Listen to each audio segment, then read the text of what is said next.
It was 2 days before the Passover and the Feast of the Unleavened Bread. The religious leaders who collaborated with the Roman occupation were conspiring against Jesus. They had gathered in the palace of Caiaphas, the high priest. This man had received the high priesthood at the hands of Valerius Gratus, the former Roman governor, and now retained the office under Pontius Pilate. They were all planning to arrest and destroy Jesus quietly so as to avoid popular revolt amongst the Jews. At this time, Jesus was lodging at Bethany in the house of Simon the leper. While he was there, a woman approached and anointed him with an alabaster jar of pure nard. When his disciples saw the act, they were outraged. Why this waste? Master, this costly ointment could have been sold for a large sum and given to the poor, hungry, and homeless. The poor are always with you. Indeed, I tell you that wherever the gospel is preached throughout the world, what this woman has done will be told in her memory.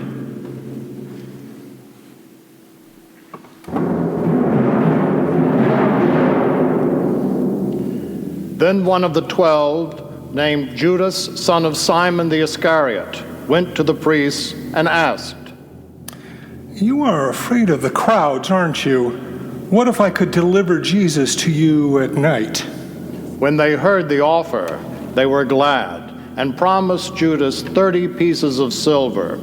From that hour, he sought an opportunity to turn Jesus over, hoping that would incite a revolution against Rome.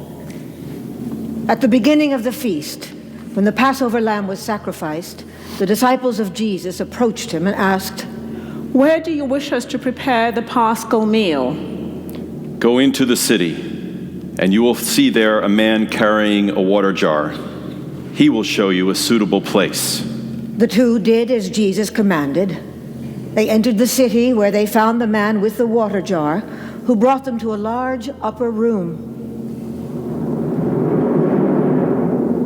When evening had come, Jesus arrived with the 12. While they were eating, he said, I tell you truly that one of you is going to betray me. The disciples were stunned with grief. Surely not I. Nor I. You don't understand. That's not it. The betrayer is one of you, dipping his hand in the dish with me.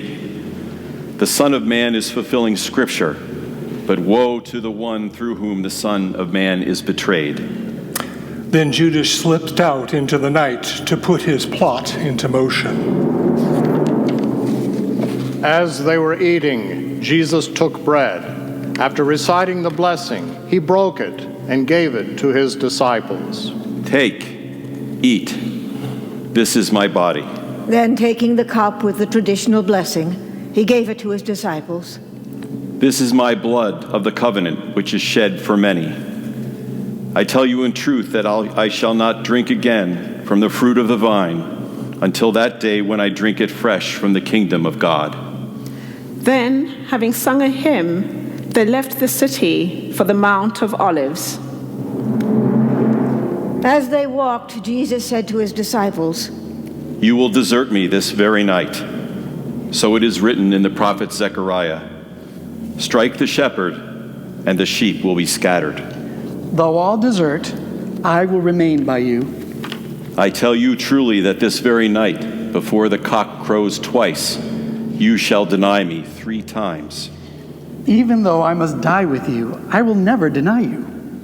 And so declared all the disciples. Jesus halted at an olive grove called Gethsemane. Then going apart with Peter, James, and John, he left them on watch and continued a little further alone. There he fell on his face in anguished prayer. Soon he returned to the 3 on watch and found them sleeping. Could you not watch with me for just 1 hour? Watch and pray that you are not put to the test. For the spirit is willing, but the flesh is weak. Again, Jesus went apart in troubled prayer, And again he returned to find the disciples sleeping, for their eyes were heavy.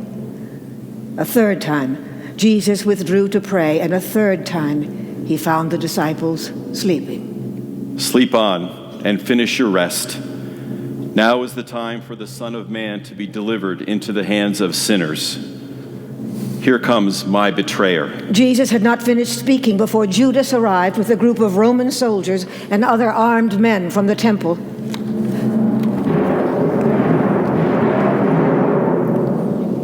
Now Judas had arranged with the authorities for a sign and had said, "The man whom I kiss is the one you want."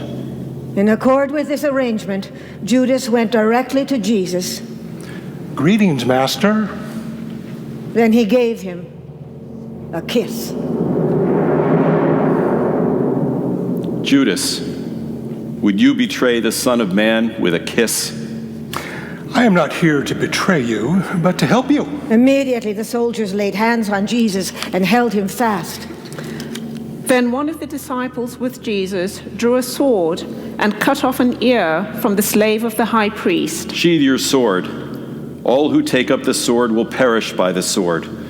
Do you not know that I can call upon God, who will respond at once with more than 12 legions of angels? Then turning to the mob, Jesus continued, Have you come for me against a rebel, as against a rebel bandit with swords and clubs?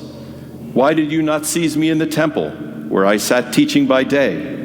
Were you so afraid of the Jewish people that you must come for me by stealth? Nevertheless, your actions are fulfilling the words of the prophets. Then all of his disciples forsook him and fled. Those who had seized Jesus brought him to Caiaphas, the high priest. Peter followed at a distance as far as the courtyard. There he sat with the attendants and warmed himself by the fire. The high priest had gathered his whole council, and they began to arrange the case against Jesus, which they would present to Pontius Pilate, the governor. The charge was that Jesus claimed to be King of the Jews, and they brought in many false witnesses, but to no avail. Finally, a witness came forward.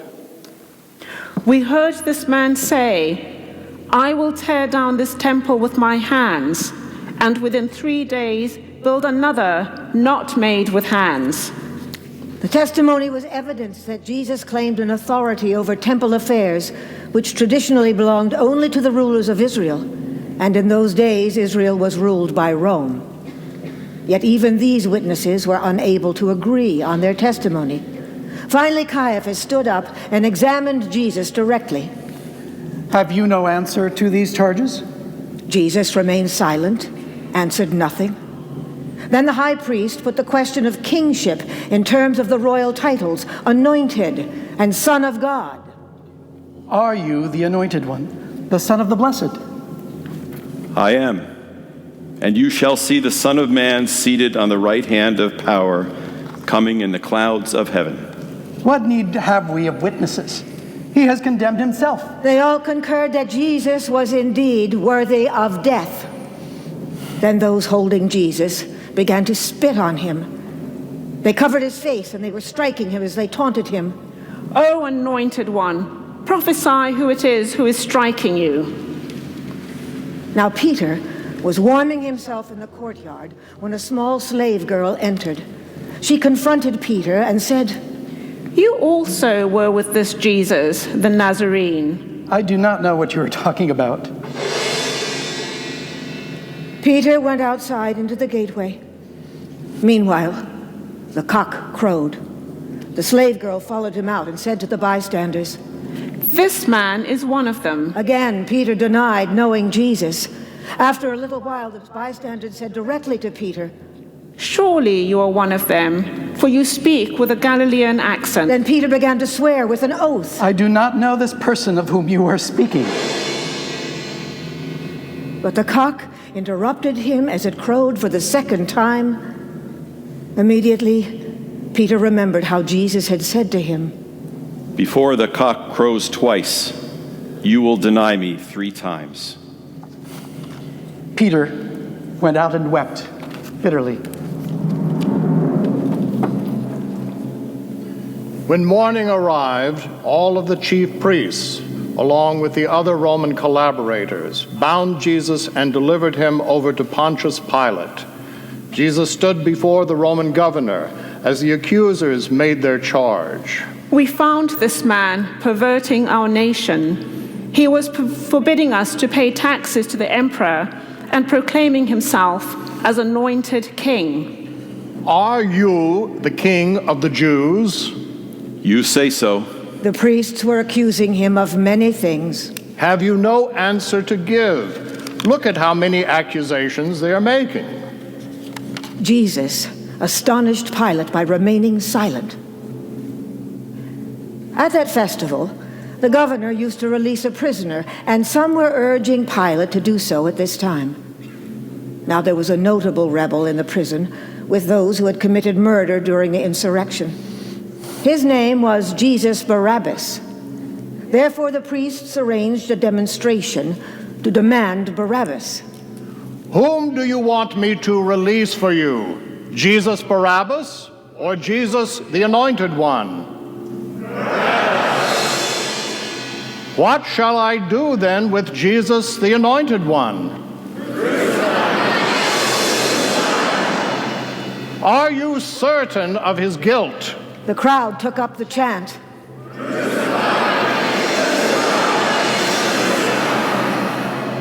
Shall I crucify your king?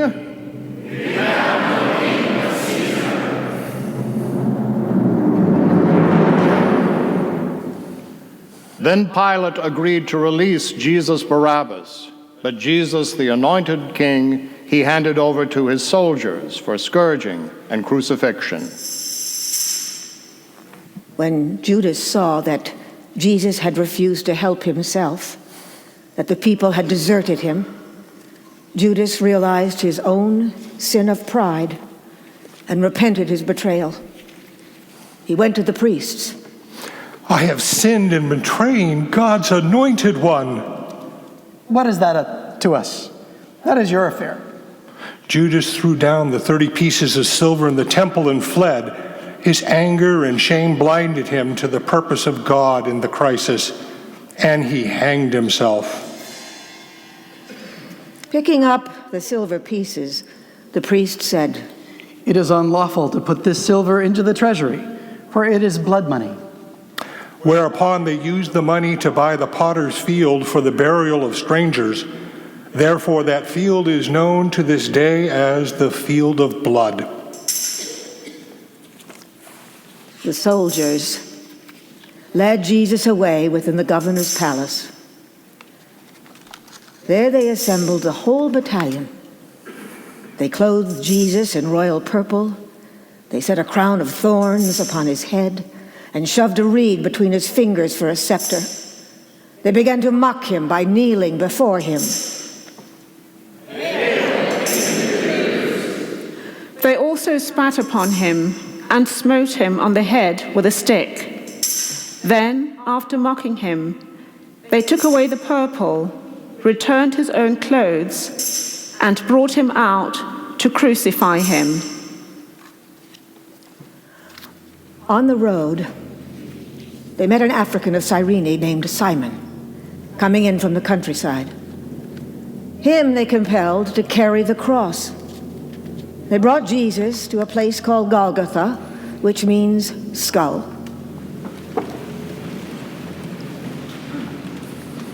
There they crucified him. It was 9 a.m. They offered him wine mingled with myrrh, but he refused it. His garments they divided among themselves, casting lots for them. Over his head they inscribed the charge against him, the King of the Jews. Also there were 2 insurrectionists crucified with him, one on his right and one to his left. Those who passed by were shaking their heads in derision. So, you would destroy the temple and rebuild it in 3 days. Save yourself. Come down from the cross. Likewise, the priestly collaborators mocked him. He saved others. Himself he cannot save. Let the Anointed One, the King of Israel, come down from the cross that we may see and believe.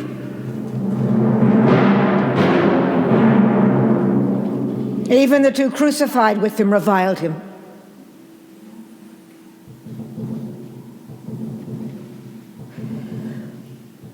Now from midday, there was darkness over the whole land until 3 p.m. At that hour, Jesus cried in a loud voice, Eli, Eli, lama sabachthani. Look, he's calling for Elijah. One of the bystanders put a sponge full of vinegar on a stick and laid it to his lips. Wait, let us see whether Elijah will come to take him down. Then Jesus, having uttered a loud cry, breathed his last breath.